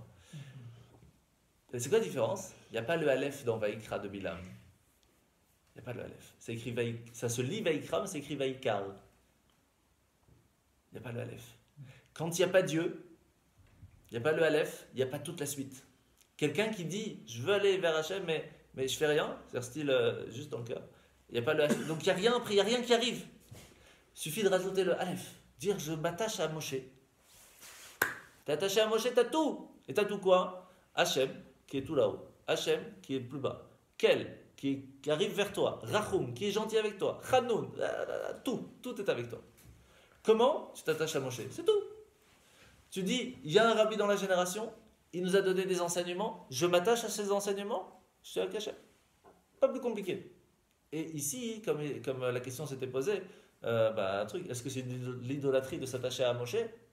Pas du tout. C'est l'intermédiaire qui nous permet de s'attacher à Hachem. C'est tout. Maintenant, on comprend ce que ça veut dire l'histoire. Ouais, mais tu peux pas prier. Tu peux prier. Tu pries Hachem. Tu pries Hachem, mais tu dis au Moshe de la génération, tu lui dis aide-moi à ce que ma prière passe. Toi, tu es à côté. Mais C'est tu comme. Tu peux pas prier pour. Tu ne pries pas à Moshe, tu dis à Moshe, Prie pour moi. fais passer mon message, si tu veux. Et Il a une connexion plus haute. il est tellement proche, il est tellement Il a un proche. mode d'emploi, lui. En sachant que Moshe a une grande partie de Dieu en lui, autant que nous aussi on a une partie de Dieu en nous. C'est pour cela que chaque juif peut faire une bénédiction, parce que on a à l'intérieur de nous et une partie de Moshe et une partie d'Hachem. C'est cool. Quand tu disais que Moshe avait une partie de nous tous, Ouais. et que nous on n'a qu'une partie de Moshe. C'est ça, Donc techniquement on a aussi une partie de nous tous. techniquement, tout à fait. C'est dilué. Très très très dilué. C'est pour ça Non, qu'on parce qu'il est... y a souvent quand tu fais une mitzvah, c'est bien pour toi, mais Et aussi ça pour a tous les un autres. impact Ah bah oui, bien sûr, mais l'impact est sur plus une autre petit. Neshama que tu connais pas et qui a. C'est ça. Le problème, il est que quand on fait une bêtise ou une bonne action, ça a un impact sur tout le monde. Mais le premier à qui ça a un impact, c'est qui? C'est Moshe. C'est pour ça que malheureusement, tous les grands tzadikim ont beaucoup souffert dans la génération. Parce qu'en fait, quand il y a un tzadik qui meurt, c'est pour ne pas que tout le peuple y meure. C'est malheureux, mais c'est comme ça. Et donc on doit se rendre compte que la responsabilité qu'on a, c'est que chaque fois que nous on fait une bêtise, c'est le rabbin qui prend. Merci, Santana. Ok. Faites attention à vous, s'il vous plaît. Ok. Non, mais chaque fois que vous faites une bonne action, je gagne aussi. C'est donnant-donnant. Donc moi j'essaye de vous donner un max, vous comprenez maintenant pourquoi? Tu vois, c'est pas très gentil. Hein. Et c'est pour cela hein, que c'est écrit Az Yashir Moshe. Az Yashir, c'est au singulier. Pourtant, tout le peuple a chanté. Alors il y a plein de réponses dans la Gemara que Moshe il a commencé, tout le monde a répété. Il y a 3 avis là-dedans, mais on ne va pas rentrer dans l'histoire. Ici c'est Az Yashir Moshe. Moshe a commencé, ça veut dire qu'il a dit voilà, le niveau d'Hacham il est là. Et là, Béné Israël, il a dit c'est bon, on prend, on télécharge. Tu comprends? Et c'est pour cela hein, que quand ils étaient au moment de la sortie d'Égypte, arrivés après la sortie d'Égypte, qu'est-ce qui s'est passé? Ils ne voulaient plus partir. Ils disaient mais on est trop bien à côté de la mer. On vient de revoir Hachem, mais tu rigoles, on ne veut pas partir d'ici, on est tellement bien, on vient de ressentir Hachem, on veut rester là. Qu'est-ce qu'on a besoin d'aller au Mont Sinaï? On est top ici, on a tout ici, qu'est-ce que tu me veux? Moi, je leur ai dit, allez hop, next. C'est pas ici qu'il faut être. Ici, on vous a donné tout en cadeau. Maintenant, on va aller apprendre pour que vous gagniez ça. Quand on est sorti d'Égypte, on n'avait aucun mérite. On va aller au Mont Sinaï, je vais vous donner de quoi faire, vous allez gagner vos mérites, et avec vos galons, vous allez pouvoir recevoir quelque chose qui sera tout à fait différent. Et c'est quoi la différence? C'est qu'après avoir passé toutes les années d'exil qu'on a maintenant, quand on aura Mashiach, ce sera encore plus grand que la sortie d'Égypte. Ça vaut le coup. Et qu'est-ce qui s'est passé quand on est sorti d'Égypte et que Moshe nous a baladé un petit peu de là-bas? On est arrivé où? À Mara. C'est quoi Mara? C'est que le peuple juif, il a dit on a soif, on a fini nos gourdes. Il faut qu'on boive. Ils sont arrivés à un fleuve qui s'appelle Mara. Et ils ont essayé de boire et c'était amer. C'était pas potable. C'est pour ça qu'on appelle ce fleuve Mara, qui veut dire amer, mar. Et en fait, tout simplement parce qu'ils venaient de descendre de niveau. Avant, ils étaient devant la mer, et la mer était potable. Vous savez que quand ils avaient soif, ils pouvaient prendre de l'eau directement de la mer. Parce qu'à ce moment-là, il y a plus de... C'était le niveau d'Hachem qui était tout en haut, il n'y a plus de limite. Tu peux voir ce que tu veux, tout est possible. Moshe les a fait sortir de ce niveau. Il leur a dit, on va devoir redescendre sur terre, monsieur. Rester tout là-haut, ça sert à rien, il faut redescendre. Et donc, ils sont arrivés au premier niveau. Où, qu'est-ce qui se passe? La mer n'est plus potable. Pourquoi elle est plus potable? Qu'est-ce qui a fait que Dieu était la première fois dans le monde et qu'après il est reparti? Adam, il a mangé du fruit interdit. Il a mangé le fruit interdit ou il a mangé l'arbre interdit? Le fruit de l'arbre. Pas sûr, hein? Pas sûr. En tout cas, il a mangé de l'interdit, ça c'est sûr. Qu'on appelle comment? L'arbre de la connaissance du bien et du mal. Qu'est-ce qui s'est passé? Tout de suite, il l'a viré, entre guillemets. Bon, il y a plein de détails, mais qu'est-ce qui s'est passé? Pourquoi il l'a viré? Pourquoi il a protégé le paradis pour ne pas qu'il aille manger de l'arbre de l'éternité? Et Tzachaïm. Qu'est-ce qu'il a fait arriver à Mara? L'eau était amère. Hachem il dit à Moshe, prends un morceau de bois, jette-le dans l'eau, et tout est devenu potable. De quel arbre on parle? L'arbre de l'éternité. Il a dit, regarde, dans les choses amères qui se trouvent dans le monde, qui t'arrivent, mets-y une partie divine, essaye de comprendre que Hachem est dedans, et tu verras qu'en fin de compte, il est là pour t'aider. Et c'est ça, en fin de compte, les 42 voyages qu'ils ont fait en Égypte avant d'arriver en Israël. 42 voyages. Pourquoi 42? Ah, rappelez-vous, on a déjà parlé.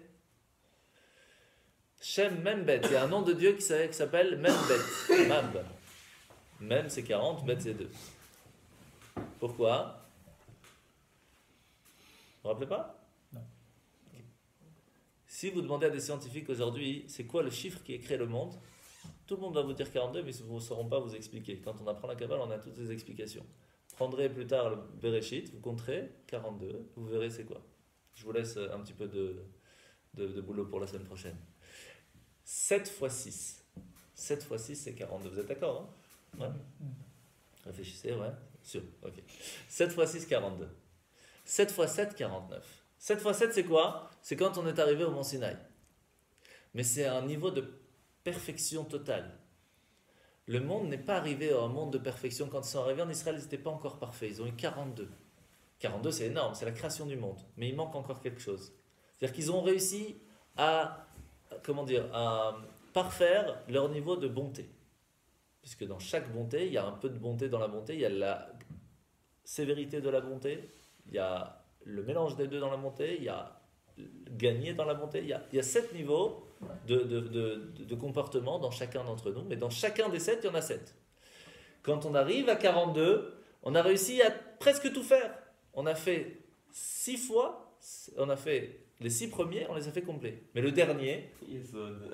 non, c'est pas le dernier, c'est pas Yesod, c'est Ah, Malchut. Malchut, hein, ouais. Yesod, même la base, ils sont arrivés en Israël, la base du peuple juif, ils l'avaient. Mais Malchut, dire on a Melech HaMashiach, on a réussi à avoir Malchut, la royauté, Dieu se trouve avec nous à tout instant, ça ils n'avaient pas encore. Mais ils avaient la création du monde, ils avaient réussi à se raffiner à un point de mériter Israël. Mais il manquait le dernier, et le dernier c'est Mashiach. Et c'est pour cela que c'est 7e le Mashiach. Quand le 7e est là, il ramène Mashiach, Bezrat Hashem, ce sera très rapidement.